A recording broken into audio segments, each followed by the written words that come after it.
Para mim, e creio que para várias outras pessoas, a grande vantagem de uma foto com boa composição é a quantidade de informações que ela pode revelar sobre uma determinada espécie, particularmente sobre a história natural dessa espécie. Nesse vídeo eu vou comentar sobre cada uma das fotos que eu forneci para o meu último artigo publicado na Wildlife Photographic, uma revista virtual sobre a fotografia da vida selvagem. A gente vai falar sobre aspectos técnicos, sobre composição e o mais importante, sobre qual foi a mensagem que eu queria transmitir através de cada uma dessas imagens. Se você não está inscrito no canal, então já se inscreve aí, deixa seu like e ajuda a Herptrips a trazer uma composição muito melhor para sua vida. Pessoal, como eu falei antes, nesse vídeo aqui eu vou falar basicamente sobre composição, ou seja, a organização dos elementos dentro do seu frame. E se você está interessado em fotografia científica, mais especificamente sobre como retratar os elementos da herpetofauna, a sua história natural, eu recomendo que você dê uma olhada lá no nosso curso básico de herpetologia, porque a gente está trabalhando lá com um módulo bônus dedicado exclusivamente à fotografia científica. Em uma das aulas eu falo especificamente sobre composição, sobre cada uma das regras de composição mais utilizadas e sobre como conciliar história natural dentro do seu frame. Mas vamos partir aí para o que interessa e dar uma olhada nas fotos que eu forneci para esse artigo que se chama Herptrip 2023, porque é um artigo que foi feito, né, sobre a história dessa viagem que eu fiz com 2 clientes da Herptrips durante o início do ano de 2023 em algumas regiões de Cerrado e Mata Atlântica aqui do estado de São Paulo. E para começar a falar desse trabalho, nada mais justo do que falar do equipamento que eu utilizei.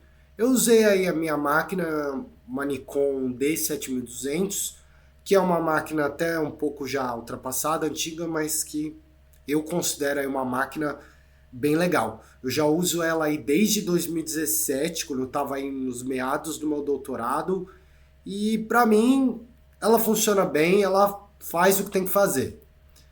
A lente já é um pouco mais sofisticada, é o considerado o que tem de melhor aí da Nikon em termos de macrofotografia. É uma Nikon 105mm, que na época em que eu comprei ela tinha um valor, eu não diria acessível, porque eu acho o valor dela um pouco caro, mas agora o preço está exorbitante por causa das questões de cotação do dólar, etc. Mas assim, as imagens obtidas através dessa lente são fenomenais. Eu usei aí como flash o meu Speedlight SB700 e como a maior parte das minhas imagens eu usei esse flash, não podia faltar aí o meu difusor caseiríssimo, aí, horroroso, coitado, que eu mesmo fiz. É uma gambiarra que eu fiz aí utilizando 2 caixas de leite, espuma térmica e cola quente. E na minha concepção, como eu falo lá no curso, inclusive, na internet você vai encontrar vários difusores que tem até inclusive luz embutida e tal. Eu não tenho uma opinião formada em relação a eles, porque eu nunca usei, nunca comprei, eu acho eles muito caros. Eu sempre fiz meus próprios difusores. E assim, para mim funciona muito bem. Se você gosta das minhas fotos e como é o efeito da luz nas minhas fotos, provavelmente vai funcionar muito bem para você. É um difusor para flash externo, tá?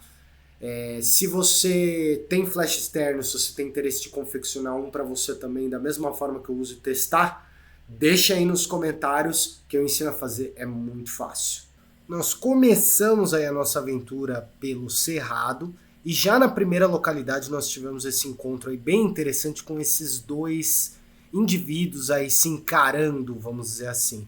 Então a gente tem aqui uma espécie de serpente Bothrops mugni, uma espécie de jararaca endêmica do Cerrado, geralmente associada aí a ambientes florestais e alagáveis, e a espécie Philomedusa tetraploidea, uma espécie que ocorre no Cerrado do Sudeste, mas também em algumas localidades aí do Pantanal, também associada aí ambientes florestais e as suas margens. Começando aí a falar sobre os aspectos técnicos dessa foto, eu usei uma velocidade aí de 1 para 250, f13 e ISO 100. Essa é uma configuração que eu uso muito quando eu estou fotografando com flash, tá? Então vocês vão ver muito esse setting aí nas minhas fotos. Se vocês olharem lá o artigo, se vocês lerem, aliás, o artigo ele não disponibiliza em PDF, tá? Você tem que baixar o aplicativo lá da Wildlife Photographic e pagar pelo volume que você está interessado a ler. Mas se você quiser ler esse artigo em particular, como eu sou autor do artigo, ele vai estar disponível no meu site pessoal. Eu vou deixar o link aqui embaixo caso você tenha interesse de ler. Em relação à composição, o que eu quis retratar aqui é justamente essa situação peculiar, né, de encontrar uma serpente e um anuro tão próximos aí centímetros, um de frente para o outro, praticamente um olhando para o outro. Provavelmente eles estavam se vendo, né, e não acontecia nada. Algumas pessoas, eu postei essa foto aí num story da Air Trips na época, e algumas pessoas vieram me perguntar se eu tinha armado essa situação, se eu tinha colocado eles dois ali. Não, pelo amor de Deus, pessoal. Eu não faço, não recomendo que ninguém faça isso. Eu simplesmente encontrei eles dessa forma. Por mais incrível, mais absurdo que pareça, eles estavam assim, né? E na verdade nem fui eu que encontrei, tá? Foi um dos meus clientes, falou, olha o que eu encontrei, que ele deu um grito lá do outro lado da lagoa, onde a gente estava procurando por anfíbios.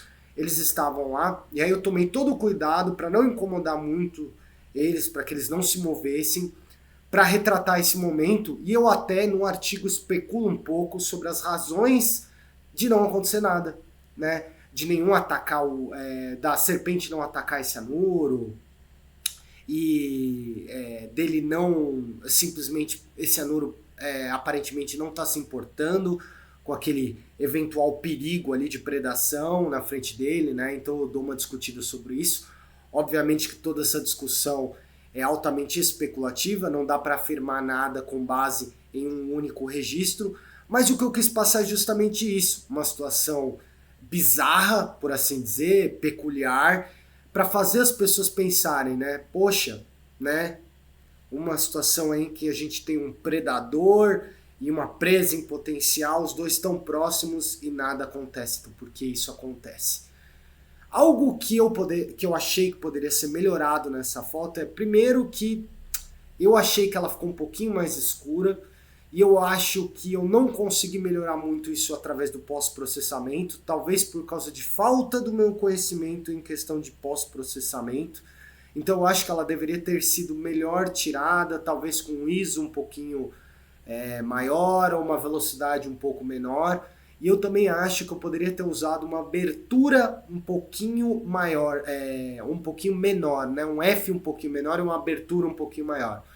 Porque se vocês derem uma olhada na filomedusa, no anuro que está aí na direita, no olho dessa perereca está um pouquinho desfocado. Então eu acho que podia expandir um pouquinho mais a minha profundidade de foco. A segunda foto é de uma rã-pimenta, Leptodactylus labyrynthicus, uma espécie também bem comum aí no Cerrado, e que tem esse nome por causa das secreções tóxicas da pele que, em contato com a mucosa dos olhos e do nariz, causam uma irritação bem grande. Para essa foto vocês podem ver aí que as configurações são bem similares, a mesma velocidade de abertura, mas eu usei um ISO um pouco maior porque esse bicho estava um pouquinho longe, né? E ele é um pouco arisco. Eu não quis me aproximar muito, e essa foto foi cortada, né, para eu aproximar um pouco, mas a distância não era tão grande assim, então mesmo usando uma lente fixa, uma 105mm, que é a minha macro, deu para cortar sem problema nenhum, né? Então aí eu usei um ISO 400 que não gera muita granulação na foto e fica legal. Mas com relação aí à composição, não tem tantos detalhes em relação à história natural desse bicho sendo revelado aí, mas mostra um pouquinho possível microhábitat, inclusive teve uma hora que esse indivíduo ele se assustou um pouquinho, ele se incomodou com a nossa presença e entrou nesse buraco, tá atrás dela. É uma fêmea, provavelmente era uma fêmea, inclusive, porque a gente estava no meio da estação reprodutiva desse bicho. Se fosse um macho, apresentaria os braços aí bem maiores. Tem um dimorfismo sexual entre machos e fêmeas dessa espécie, em que os machos eles são braçudos, né? São bombados, fortes, têm os braços bem maiores do que as fêmeas, isso é fácil de observar. E assim, eu não encostei, não peguei nesse bicho, mas se você pegar uma rampimenta, um macho, você vai ver que eles têm também alguns calos nupciais aí no peito e no dedo, né, que caem fora da época reprodutiva. Então, provavelmente isso aí era uma fêmea que estava ocupando esse microhábitat e esse buraco para poder se abrigar, se proteger e se esconder. Mas o que eu quis mostrar também, eu quis mais foi retratar esse bicho, para contar para os leitores da revista as relações que tem. Tem muita coisa que mostra em termos do nome popular dessa espécie. O nome popular dessa espécie que em inglês é Pepper Foam Frog. Pepper de pimenta, e como eu já disse, o nome rampimenta é por causa das secreções da pele, que tem uma relação irritante em contato com a mucosa dos olhos e do nariz. E foam é uma coisa que está relacionada aí ao modo reprodutivo dessa espécie, né? Que após o amplexo, a fêmea vai, junto com os ovos, vai secretar aí uma substância gelatinosa que envolve os ovos, né? E o macho, através do movimento das pernas, vai bater essa substância gelatinosa, vai bater as pernas, transformando essa substância gelatinosa em algo que é muito similar a uma clara em neve. Né? Eu falo bastante sobre isso numa aula específica que tem lá no curso, que é dedicada sobre os modos reprodutivos dos anuros. O nosso próximo encontro foi ainda dentro do cerrado com essa pseudoboa nigra, uma mussurana que normalmente não apresenta essa coloração. Esse é um indivíduo amelânico e ela apresentava essa coloração porque na verdade, uma aberração cromática. Eu não vou perder muito tempo falando sobre esse encontro porque tem um vídeo falando exclusivamente sobre essa situação. Dá um pulo aí, dá uma fuçada no canal que você vai encontrar, eu vou deixar aqui também, tá? Para essa foto especificamente, eu usei aí praticamente as mesmas configurações que eu estou acostumado a usar quando eu uso Flash, 1 para 250, F14 e ISO 200. Eu tive que mudar bastante a angulação porque as escamas desse bicho eram muito brilhantes, talvez por causa da própria coloração dela. Então eu tive um pouco de dificuldade, mesmo usando o difusor, elas ainda tinham um brilho um pouco excessivo, né? Jogavam um brilho um pouco excessivo, eu tive que brincar bastante aí com o pós-processamento para que esse brilho não estivesse em excesso na minha foto e estragasse a foto. Ainda assim, eu não fiquei totalmente satisfeito. Eu já tirei fotos aí, como aconteceu já em Oxyrhopus, que tinham as escamas bem brilhantes também, ou em Micrurus, apresentavam escamas bem brilhantes assim, e mesmo assim eu consegui contornar. É uma coisa mais de paciência, né? Uma brincadeira de paciência, mudar a angulação, mudar a posição do flash, para que você consiga conciliar aí a maneira com que a luz está batendo sobre o seu sujeito e que a luz fique satisfatória e esse brilho não se torne excessivo aí na sua foto. Em termos de composição, eu também não fiquei totalmente satisfeito. Eu acho que o que me ajudou muito a publicar essa foto foi que é um bicho absurdamente lindo, muito bonito. É um evento raro, né, você encontrar. Eu nunca tinha encontrado, faz mais de 10 anos que eu trabalho em campo procurando anfíbios e répteis da natureza, eu nunca tinha visto, né? Então, por ser uma situação rara, né, desse bicho, eu acho que isso me ajudou a tornar essa foto mais interessante. Mas eu acho que essa foto poderia estar um pouco melhor. Esse bicho ele estava em plena atividade, ele estava se movendo bastante, bem incomodado com a nossa presença. É uma situação que eu não podia perder muito tempo, eu estava ali com os clientes, né? Eles queriam partir para a próxima, procurar mais bichos, então não dava para eu ficar ali tanto tempo para fotografar esse espécime aí, esse indivíduo. Mas com o que eu tinha ali naquele momento e com o tempo que eu tinha, eu acho que até que ficou razoável. O que eu faria diferente seria talvez mudar esse ângulo, né? Que ela ficou posicionada meio que na diagonal. Eu teria, se eu fosse fotografar de novo, eu fotografaria ela mais de frente, né? De frente com a cabeça, né? E deixando o corpo posicionado transversalmente na horizontal. Eu acho que isso ajudaria bem na composição em termos de posicionamento do corpo da serpente. Depois da última foto, a gente partiu aí para a Mata Atlântica. O primeiro lugar que a gente parou foi o Petar e os seus arredores. E lá a gente deu bastante sorte, a gente encontrou bastante bicho, umas 6 serpentes nessa localidade.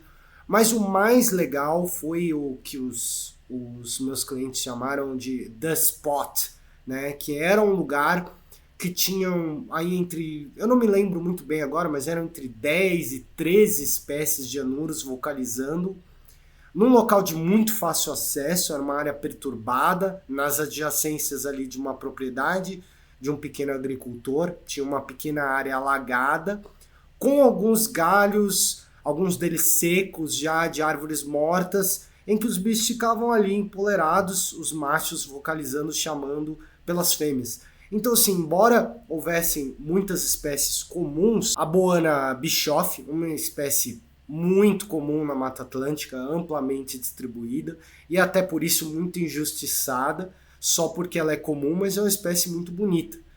Essa foi uma situação assim ideal, particularmente para quem está começando a fotografar, porque os indivíduos estão todos ali, é muito fácil e você encontra particularmente as pererecas nessa posição clássica aí e que reflete muito sobre a história de vida dessas espécies do gênero Boana, por exemplo. Então, sem segredo, né? Foto com flash normal, bem próximo do indivíduo, configurações padrão que eu utilizo aí, velocidade 1 para 250, abertura f13, que dá uma profundidade de foco mais do que razoável, e ISO 100, já que eu não preciso de muita luz, estou fotografando de perto com o flash. Sendo bem sincero, não tem muita coisa que eu mudaria nessa foto, não que eu acho que é uma foto perfeita, mas eu acho que ela ficou legal. Eu gostei dessa foto. Talvez um pouco mais de luz na parte de trás, mas para fazer isso bem eu necessitaria de pelo menos mais um flash, né? E tirar a foto com um flash na frente para iluminar o sujeito e um flash atrás para iluminar o fundo. Eu, particularmente, isso sou eu, uma questão de opinião, eu não gosto daquelas fotos com fundo escuro, né? Tem pessoas que gostam porque isola bem o indivíduo, chama toda a atenção, criando até um efeito de espaço negativo. Eu não gosto muito. Eu gosto, mesmo que tem um efeito bokeh, com um efeito com um fundo mais fora de foco, mas eu prefiro que o fundo fique mais claro, mais aparente, mesmo que ele esteja borrado. Mas tirando isso, eu acho que essa foto ficou até que bem satisfatória. Se você tem alguma opinião em relação a essa foto, deixa aí nos comentários que eu vou gostar de ouvir. No município seguinte, município de Cananéia, a gente não tinha nenhum lugar específico para procurar pelos anfíbios e répteis, foi uma localidade de última hora, de improviso. Então a gente optou pelo road cruising, né? A gente procurou aí nas estradas mesmo. Então a gente estava chovendo, a gente optou por andar de carro e procurando os bichos que estavam ali atravessando. A gente encontrou bastante espécies de anfíbios. A gente encontrou, inclusive, um jacaré do papo amarelo que infelizmente já tinha sido atropelado quando a gente encontrou. A gente retirou o corpinho dele ali da estrada. Triste como várias das estradas aí ainda não tem um trabalho aí de passagens de fauna, que é um trabalho que vem sendo feito aí de maneira brilhante pela Fernanda Abra. Se você não conhece o trabalho dela, eu sugiro que você procure saber um pouco, se você se interessa pela ecologia de estradas. né? Mas é um trabalho muito importante. Falando aí sobre as serpentes que a gente encontrou mais de uma, né, dessa espécie. Infelizmente a outra também estava atropelada, já tinha sido atropelada, mas essa infelizmente a gente encontrou viva na beira da estrada, forrageando. Tinha uma série de anuros vocalizando e provavelmente esse bicho ali estava caçando, né, procurando por alguma presa em potencial. Essa então é uma serpente da espécie Dryophylax natereri, anteriormente enquadrada aí dentro do gênero Tamnodynastes, mas recentemente mudou o gênero. Eu tirei essa foto foi bem próximo do indivíduo, então, de novo, sem novidade, aquelas configurações padrões com o uso do flash. Eu gostei bastante dessa foto em particular, porque retrata bem o microhábitat mais utilizado por essa serpente, que ela está enroladinha aí nessa vegetação arbustiva. Isso mostra bem quem é esse bicho. Então acho que ficou bem legal e mostra bem a carinha dela. Serpente, eu acho bem legal a gente mostrar bem a cabeça, né? Porque é o que dá mais personalidade, é algo que varia bem entre as serpentes. A localidade seguinte é uma muito especial para mim. Quem conhece e acompanha meu trabalho vai se lembrar aí que eu conduzi o meu estudo na região de Sete Barras, mais especificamente na fazenda Etá, e essa foi o próximo lugar que a gente visitou. A gente encontrou bastante bicho interessante e entre eles essa serpente, que é uma das minhas preferidas. Eu amo esse bicho. Toda vez que eu encontro, eu fico assim extasiado. É um bicho maravilhoso, muito bonito, muito interessante. Um bicho sensacional. Não tenho nem palavras para descrever. Sendo bem sincero com vocês, essa não foi a foto que eu tirei lá no município de Sete Barras. Essa foto eu coloquei lá no artigo porque era a melhor foto que eu tinha do bicho. Na verdade foi tirado lá no Carlos Botelho, em São Miguel Arcanjo, próximo da RPPN Trápaga, um tempo atrás, antes dessa viagem, né? E eu coloquei essa foto só para ilustrar, né? Mas lá em Sete Barras, a gente encontrou essa serpente no forro de uma das casinhas que eram utilizadas como alojamento para o pessoal que estava conduzindo um trabalho lá com monitoramento de serpentes lá na Fazenda Itá também. Na foto dessas pilots tem algumas coisinhas aí, alguns detalhes. Não foi uma foto muito tão simples de ser tirada.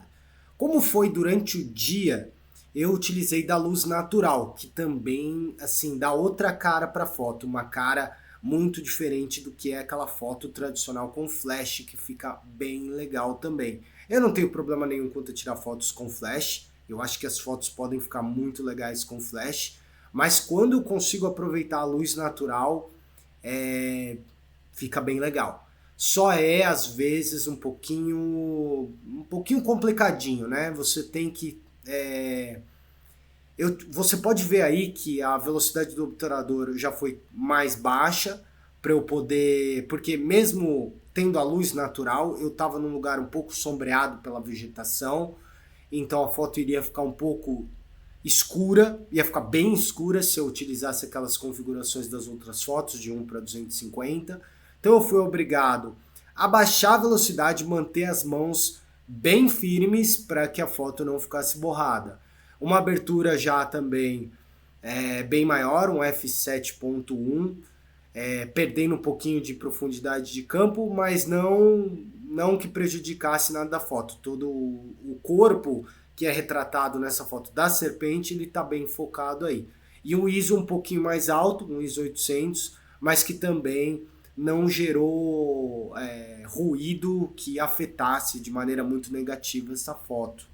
Outra coisa que tornou essa foto um pouquinho mais complicadinha, que me fez parar e pensar um pouquinho e gastar um tempo tirando essas fotos, foi que esse é um bicho muito grande. Os pilotos pulatos, aí, particularmente os machos, podem variar aí de 1,80 m até 2,10 m de comprimento total, são bichos muito grandes, você acaba cortando certas partes do corpo, o que pode vir a se tornar algum problema. Certas pessoas aí não gostam, não querem que corte nenhum pedacinho do corpo e tal. Eu também não gosto muito de cortar partes do corpo de quem eu estou fotografando, mas eu acho que nesse caso deu para retratar bem legal, deu esse olhar aí do bicho como se ele estivesse olhando aí para a câmera, ela tava olhando para mim, né, apreensiva aí com qual seria o meu próximo passo, com o que eu queria fazer, né? Mas eu acho que ficou bacana. Deu um resultado final satisfatório. Mas a cereja do bolo eu deixei para o final, que é essa e a próxima foto que eu vou falar, por causa da raridade. Na verdade, essa espécie, Cercophis auratus, anteriormente chamada aí de Uromacerina ricardini, é uma espécie que a gente pode dizer que é comum na Mata Atlântica, mas ela é pouco frequente. Ela é comum porque ela tem uma abundância de registros em museu de vários autores, mas é muito difícil você encontrar um indivíduo dessa espécie na natureza. E eu tive a felicidade de encontrar essa espécie duas vezes. Uma delas durante uma consultoria e a segunda vez nesse trabalho feito aí com a Air Trips. Na verdade, foi um dos meus clientes que encontrou. É um bicho difícil de observar, até por causa da camuflagem, né? Um bicho que lembra muito um pequeno galho, um bicho bem fininho, bem delicado mesmo, até o que dificulta até um pouco a fotografia. Mas esse bicho estava tão cooperativo, ele ficava tão paradinho, ele até levantou um pouquinho a cabeça, parecia que estava fazendo uma pose mesmo para a gente fotografar. Mas essa facilidade, só abrindo um parênteses aqui, é oriunda provavelmente do período de atividade dessa espécie. Essa é uma espécie primariamente diurna. As duas vezes que eu encontrei, essa foi a segunda, né?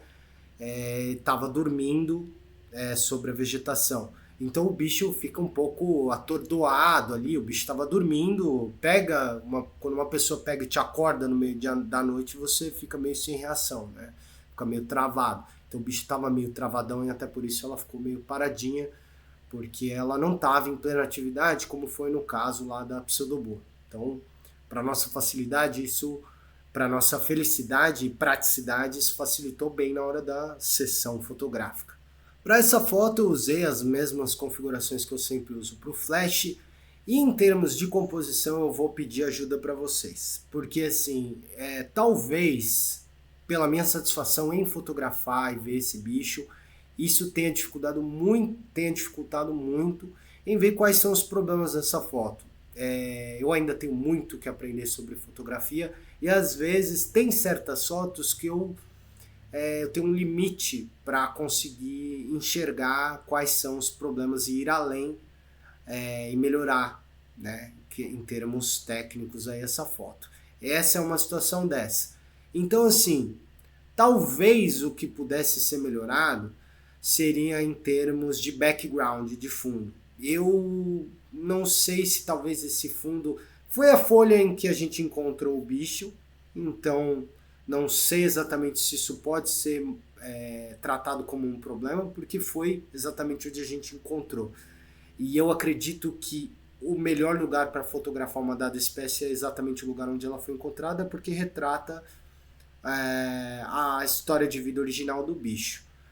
Mas talvez houvessem fundos mais interessantes, mais complexos, eu não sei. Essa foto realmente, para mim, eu tenho tido uma certa dificuldade de dizer quais seriam as formas com que eu poderia trabalhar e melhorar ela. Então me ajuda aí. Se você tem alguma sugestão do que poderia se tornar melhor nessa foto, deixe aí nos comentários que eu agradeço. E a última foto que eu vou comentar aqui com vocês foi uma situação muito similar ao da Cercophis, mas nesse caso um lagarto, né, da espécie Urostrophus valtieri, que também apresenta uma distribuição relativamente ampla na Mata Atlântica, mas é bem pouco frequente. E também foi uma espécie que eu tive a felicidade de encontrar duas vezes. Nesse caso aí, no Carlos Botelho, lá em São Miguel Arcanjo. E da mesma forma que a Cercophis, também é uma espécie primariamente diurna, foi encontrada dormindo e assim possibilitou que a gente pudesse fotografar bem de pertinho usando flash e as mesmas configurações, um ISO até 200, mas nada muito especial, nada muito diferente. Por essa foto não dá para ter tanta noção do espaço em volta desse bicho, mas esse raminho onde ele está empoleirado estava bem encostado num barranco, então não dava para a gente dar a volta nele, tirar as fotos talvez pelo outro lado. Então a gente foi obrigado a tirar a foto nessa posição, porque era a única posição viável para fotografar ele, e aí eu fui obrigado a cortar aí uma parte da cauda.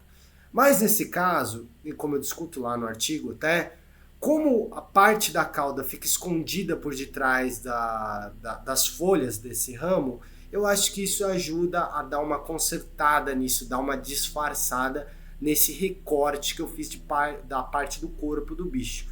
Mas tirando isso, eu acho que até é razoável. Isso e o fundo, né, o background ficou um pouquinho escuro. Se eu tivesse um outro flash naquele momento, eu teria iluminado melhor a parte de trás. Resumindo, nesse vídeo aí eu comentei a maioria, na verdade, das fotos publicadas no meu último artigo de fotografia da vida selvagem, publicado na Wildlife Photographic, uma revista virtual de fotografia da vida selvagem.